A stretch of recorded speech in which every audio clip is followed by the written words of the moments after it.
Les amis, bonsoir à tous, vidéo à l'ancienne, réaction à chaud pour le trophée The Best de ce soir, sacre entier pour l'Argentine, Scaloni meilleur entraîneur, Martinez meilleur gardien et bien sûr Messi meilleur joueur qui remporte donc The Best 2023 devant Benzema et Mbappé. Un trophée qui divise, les pro-Messi disent que c'est mérité, on parle d'une Coupe du Monde, et les pro-Benzema Mbappé disent que sur la régularité, Mbappé et Benzema sont au-dessus de Messi et que c'est un véritable scandale. Et bien écoutez, ce soir, vous savez que je ne porte pas spécialement Messi dans mon cœur, mais je suis plutôt partagé sur la question. Voilà, donc je vais vous expliquer pourquoi je suis partagé, mais avant ça, petit coup de gueule. Bah ouais, petit coup de gueule. Pourquoi, bon sang, on a les résultats 3 jours à l'avance? C'est comme le Ballon d'Or, mais je veux dire, ça perd de toute sa saveur. Il n'y a aucun suspense, on allume la télé, on sait qui va gagner dans chaque compétition. Et je trouve ça tellement dommage. Déjà, la télé a moins d'audience, puisque tous les suiveurs du foot connaissent le résultat. Donc est-ce que tu vas perdre 3 heures de ta soirée, sauf si tu es un fan hardcore, à regarder cette émission pour savoir qui va gagner alors que tu as déjà le résultat à l'avance? Et puis nous, en tant que fans de foot, franchement, si tu sais pas le résultat à l'avance, tu peux un peu espérer pour chaque candidat. Je veux dire, Mbappé, il a mis un triplé en Coupe du Monde, il est meilleur buteur de la Coupe du Monde, il est meilleur buteur en Ligue 1, en Ligue des Champions, c'est un joueur qui est vraiment au-dessus du lot quand même depuis bientôt 2 ans.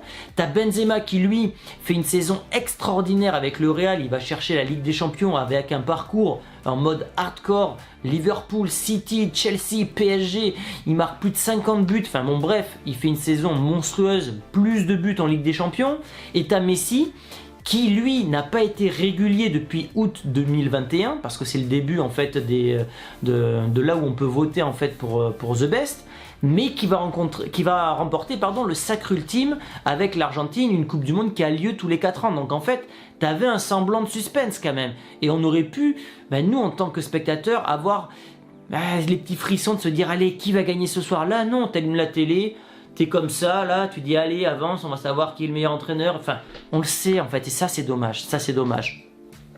Alors on va commencer par les entraîneurs. Et en fait, je pense que déjà le Real Madrid n'a rien gagné. Et je vais vous dire pourquoi le Real n'a rien gagné. Et c'est tout simple, c'est très très simple. Le Real Madrid a banalisé le fait de remporter une Ligue des Champions. Si le Real avait remporté sa décima, un trophée qui était hyper attendu à Madrid en 2022, je vous dis que Messi n'aurait peut-être pas eu le trophée The Best, que Carlo Ancelotti aurait peut-être remporté le trophée et que Courtois, qui lui avait quand même des arguments, Courtois, il va arrêter un penalty contre Lionel Messi en 8e, quand même, donc Messi a loupé son 8e de Ligue des Champions, il est indirectement responsable de la disqualification du PSG, Courtois a la meilleure note possible dans l'histoire pour un gardien de but en finale de Ligue des Champions. Il réalise un record d'arrêt en finale de Ligue des Champions. Bon bref, Courtois avait des véritables arguments pour être élu meilleur gardien. En face, tu avais Martinez qui lui a fait plusieurs grandes séances de tir au but. Est-ce qu'il a fait des grands arrêts dans la compétition? Pas tellement, à part un, et peut-être le plus important de sa carrière, celui contre Kolo Muani qui change absolument tout. Parce qu'après, ils vont faire la séance de tir au but et on sait qu'à ce jeu-là, la France ne travaille pas les tirs au but et que Martinez était injouable. Donc quand la France est allée au tir au but, moi je savais pertinemment que la France avait déjà perdu. Donc finalement, le Real a tout perdu parce qu'ils ont banalisé l'exploit. Ils ont gagné 5 Ligues des Champions depuis 2014. La décima en 2014, le tripit, le triplé avec Zidane. Et ils ont gagné en 2022 avec Ancelotti. Donc gagner une Ligue des Champions n'a pas la même saveur aux yeux du public quand c'est le Real Madrid que Messi qui remporte une Coupe du Monde qui a lieu tous les 4 ans, qui était tant attendue par l'Argentine depuis, je crois, 30 et quelques années. Donc je pense que c'est ça qui fait la différence. Maintenant, je comprends les pro Benzema en fait. Benzema, c'est vrai qu'il fait l'année de sa vie, comme je l'ai dit, meilleur buteur de Liga, de Ligue des Champions. C'est lui qui fait les remontadas contre le PSG, un triplé. Il fait un match de fou furieux contre Chelsea. Enfin, Benzema, tu peux pas faire meilleure année. Il fait quasiment la meilleure campagne de Ligue des Champions. Je crois que c'est la 2e meilleure campagne avec celle de Cristiano Ronaldo. En fait, personne n'a fait mieux dans l'histoire de la Ligue des Champions que Benzema en 2022 et Ronaldo, je crois que c'était en 2017. Donc c'est compliqué. Après Messi, comme je l'ai dit, il fait une grande Coupe du Monde. Mais moi, le seul problème que j'ai avec la Coupe du Monde de Messi, c'est qu'il y a beaucoup de pénaltys. Alors les pénaltys, il faut les mettre, c'est vrai.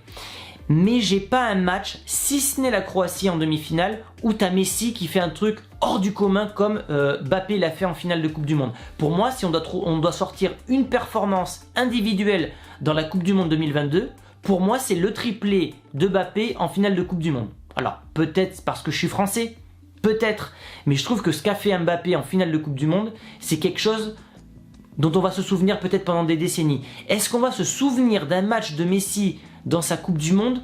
Pas tellement, parce que la quasi-totalité de ses buts, ça vient de pénalty finalement. Donc, il a gagné le trophée ultime. On parle du trophée le plus prestigieux dans l'histoire du football, et c'est ça qui fait que Messi l'a remporté. Alors, je suis pas spécialement content, vous savez que moi je suis pas un pro-Messi, mais dans le cœur des gens, on veut récompenser ça pour se dire que voilà, en 2022, on se met dans 20 ans, en 2022, ah oui, c'était l'année de l'Argentine et Messi a tout remporté.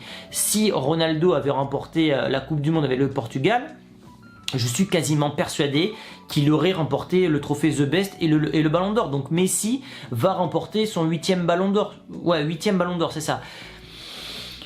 Le truc que je peux comprendre, l'argument que je peux comprendre des gens qui n'aiment pas Messi, et j'en fais partie, mais je n'irai pas jusque là, c'est la régularité en fait. Si on prend depuis août 2021, je crois que c'est ça, c'est ça, août 2021, jusqu'à aujourd'hui, Messi en fait, la saison 2021-2022, il a loupe avec le PSG, il marque que 5 ou 6 buts en Ligue 1.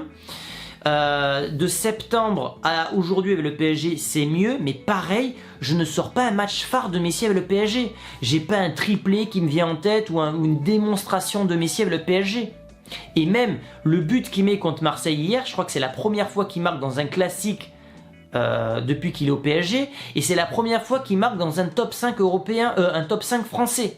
C'est-à-dire que Messi marque, mais pas contre les grands clubs en Ligue 1. Mais, je le répète, il a gagné la Coupe du Monde, et dans l'histoire du football, la Coupe du Monde, c'est le trophée le plus prestigieux. On parle de Messi qui, à ce moment-là, faisait partie des meilleurs joueurs de l'histoire. Ça aurait été Platini, Ronaldo le Brésilien, Ronaldo le Portugais, tous ces joueurs de cette caste-là. Voilà, en fait, vu que c'est des grands noms du football, ils ont gagné la Coupe du Monde, le trophée ultime, c'est Ballon d'Or obligatoire ou The Best obligatoire. Donc, même si Benzema a fait une saison incroyable, aux yeux du public, ça n'a pas la même saveur parce que la Ligue des Champions, elle a été totalement banalisée par le Real Madrid. Donc, malheureusement, c'est comme ça. Si le Real n'avait pas gagné de Ligue des Champions pendant 30 ou 40 ans et que Benzema avait fait cette saison-là et qu'il avait remporté, je pense que Benzema aurait eu les trophées individuels. Mais là, ce n'est pas le cas parce que le Real en a trop gagné et il n'y a pas si longtemps que ça en fait.